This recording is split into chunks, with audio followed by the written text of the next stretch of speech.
Welcome to the final discussion about films in the program of Korean Film Week, A Century of Korean Women, hosted by the Embassy of Republic of Korea and its cultural department. Thank you to all that are interested in this film and have decided to watch this panel. And thank you, all those who are here today, taking part in this discussion. First, we have Alexandra Schiefert, a lecturer at the University of Vienna, Department of Korean Studies.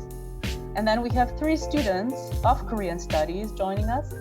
Sayuri Seneviratne from the University of Vienna in Austria, and Filippo Raspanti from the University of Vienna in Austria, and Maša Žekš from the University of Ljubljana in Slovenia.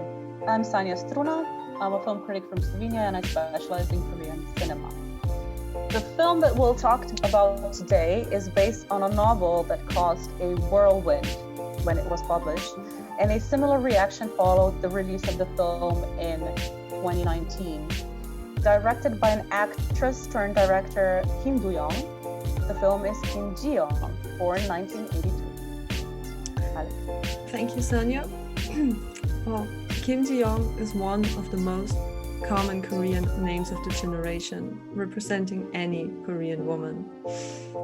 When she is born into a typical patriarchal Korean family, her mother apologizes to her mother-in-law for having a girl. As she goes to school, gets a job, gets married and has a baby, Kim Ji-young faces deep-rooted gender discrimination at every stage. And although South Korea is one of the most advanced economically speaking countries in Asia, it does remain socially conservative. So much so that female K-pop idols and actresses who said they read the book were attacked and bullied online. So about the book, it was published in 2016 and as of 2020 was translated into 12 languages. Unfortunately, German and Slovene are not among those languages yet, but there is an English translation. It was published in February 2020, so if you can, you should get the book and read it. And another thing I want to add, even the actress who portrayed Kim Ji-young, Song Yoo-mi, got thousands of hate comments on her social media accounts just in one day. And before the release of the movie, there was a petition going on asking the president not to allow the release of the movie. So, to sum it up, Kim Ji-young was an ambitious career woman in her 20s, but now in her 30s, she's a housewife and a mother of a kid who has to struggle all day to do house chores and take care of her husband and her daughter. Yes. Speaking of the background for this story, it's a well-known fact that South Korea has the highest suicide rate among OECD countries. It is therefore not surprising that it also has the highest rate of hospitalization due to mental illness among the same set of countries. There has been a considerable progress in the way mental illness is addressed in the West, but unlike in many other areas of progress, South Korea still lags behind in this respect. There are several reasons for this, including the fact that mental health care at a national level is still not considered as primary health care, even though it is part of the universal health care, different things. But the roots of stigma, in this case, run very, very deep, stemming from Confucianism itself. People do not seek help to prevent bringing shame to their families and try to battle illness on their own, which in turn leads to aggravated symptoms and higher suicide rates. The reluctance to talk about this in the film is made clear when Ji-young's own husband has difficulty broaching this topic when she is the one who unknowingly has mental health issues. And it is also evident in the reactions of his mother and her mother when they are told. Now things are slowly getting better in South Korea. There has been a constant stream of mental health awareness rising in the past decade, and it surprisingly or not involves the younger generation of authors, filmmakers, TV drama writers, and even K-pop singers. It is also worth noting that in Kim Ji-young, born 1982, the mental illness in question takes the face of psychosis, which could stem from postpartum depression, or as the story implies, be a result of lifelong stress due to several outside factors. The latter is more heavily implied. Yeah, thank you, Sanja. That was very interesting.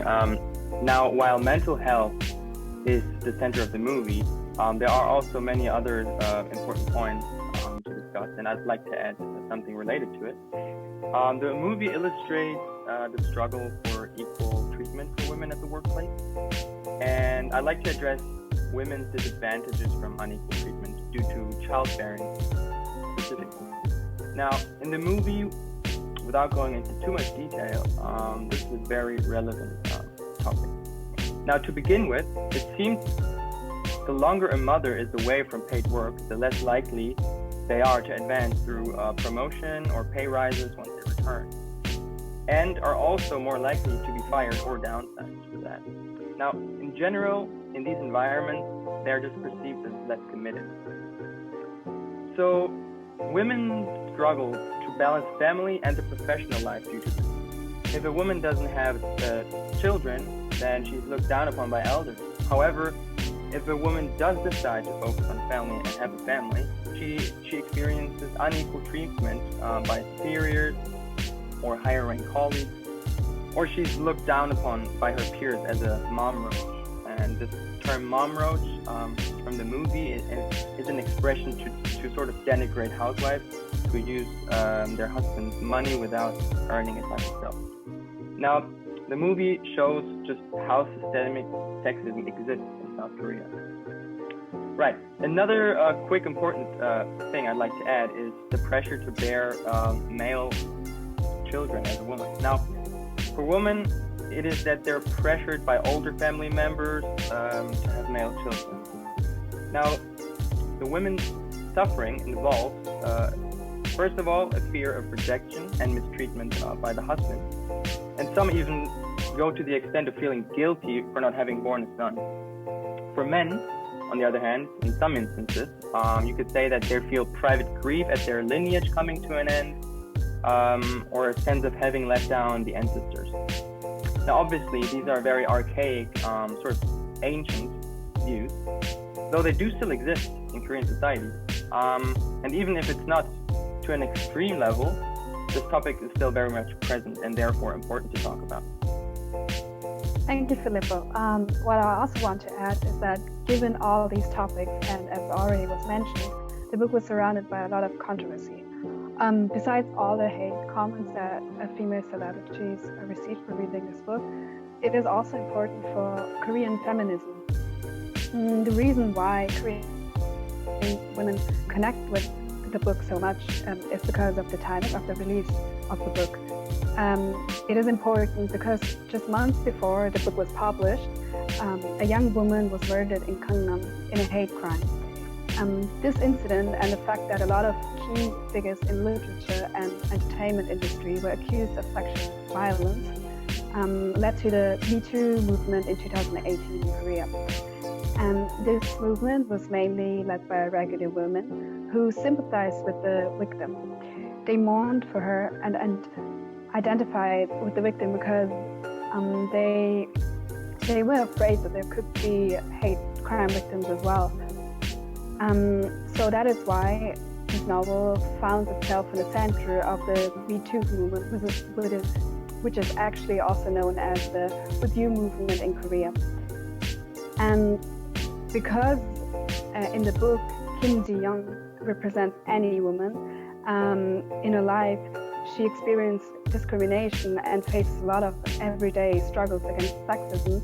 A lot of Korean women can actually identify with the life she has.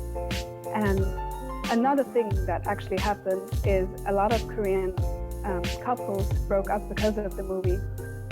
And across Korean social media platforms, the movie has been discussed as the reason for arguments and even breakups between Korean couples. As Sanja and Filippo already mentioned, I think it's well represented. Even pressure on women in their own family members, like grandmas, mothers, and sisters, even friends and co-workers, to be a perfect mother, to have a male child, to be healthy, to look great, and to be stable all the time, which is a bit unrealistic. There are unrealistic expectations. So I think it is quite common all over the globe, and usually it is not discussed as frequently as it should be. It is also worth noting that living in the competitive South Korean society can be a struggle as is, but there are additional pressures and struggles that are actually suffered both by men who are pressured to provide for their families, and women who are chastised by one layer society or the other, one generation or the other, who for leading the life they selected for themselves.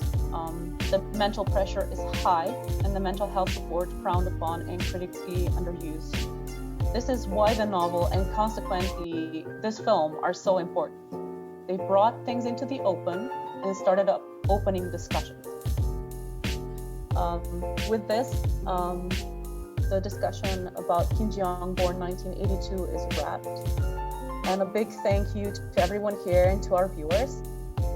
In case you haven't watched them yet and want to know more, there are other discussion videos for other films as well, and you're most welcome to watch them. Thank you.